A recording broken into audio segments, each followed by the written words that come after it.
নমস্কার, সুপ্রভাত। জি 24 ঘন্টা ডিজিটাল পেজে প্রতিদিনের মতো আবহাওয়ার সমস্ত আপডেট নিয়ে আমি অয়ন আপনাদের সঙ্গে রয়েছি। আপনারা নিশ্চয়ই দেখেছেন যে মৌসুমি বায়ু প্রাথমিকভাবে একটু দুর্বল থাকার পরে ধাপে ধাপে সক্রিয় হচ্ছে। আমরা যদি কলকাতার ছবি দেখি তাহলে দেখব যে শুক্রবার এবং তারপর রবিবার দফায় দফায় বৃষ্টিতে বানভাসী হয়েছে শহর কলকাতা। এই অবস্থায় আজ মঙ্গলবার কিছুটা কমবে বৃষ্টিপাতের পরিমাণ, তীব্রতা এবং ব্যাপকতা।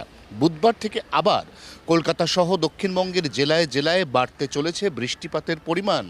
তার সঙ্গে নদিয়া, ২ চব্বিশ পরগনা, মুর্শিদাবাদ, বীরভূম এবং পশ্চিম বর্ধমান জেলায় অতিরিক্ত বজ্রপাতের সতর্কতা জারি করেছে আলিপুর আবহাওয়া দফতর।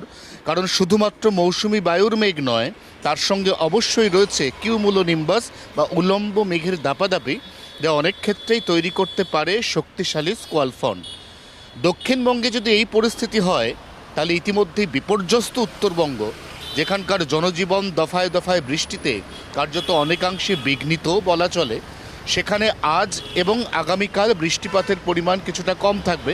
বৃহস্পতিবার বিকেল পর্যন্ত উত্তরবঙ্গে প্রায় অনেকটাই কমে যাবে বৃষ্টি, কিন্তু তারপর আবার শুক্রবার থেকে উত্তরবঙ্গে ধাপে ধাপে দফায় দফায় বাড়তে চলেছে বৃষ্টি।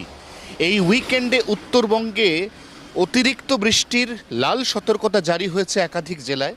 আবার বজ্রবিদ্যুৎ সহ ভারী বৃষ্টির সতর্কতা অর্থাৎ কমলা সতর্কতা জারি হয়েছে কোচবিহার, আলিপুরদুয়ারের মতো জেলায়। অর্থাৎ উত্তরবঙ্গে এই সপ্তাহেও একইভাবে বৃষ্টি বিপর্যস্ত করতে পারে জনজীবন। দক্ষিণবঙ্গে সেইভাবে জনজীবন বিপর্যস্ত হওয়ার আশঙ্কা না থাকলেও বুধবারের পর থেকে বৃষ্টিপাতের পরিমাণ অনেকটাই বাড়তে চলেছে, এমনই পূর্বাভাস হাওয়া অফিসের। জি 24 ঘন্টার জন্য ক্যামেরা অরিন্দমের সঙ্গে অয়ন, কলকাতা। বাংলার আওয়াজ, বাঙালির আবেগ, জি 24 ঘন্টা।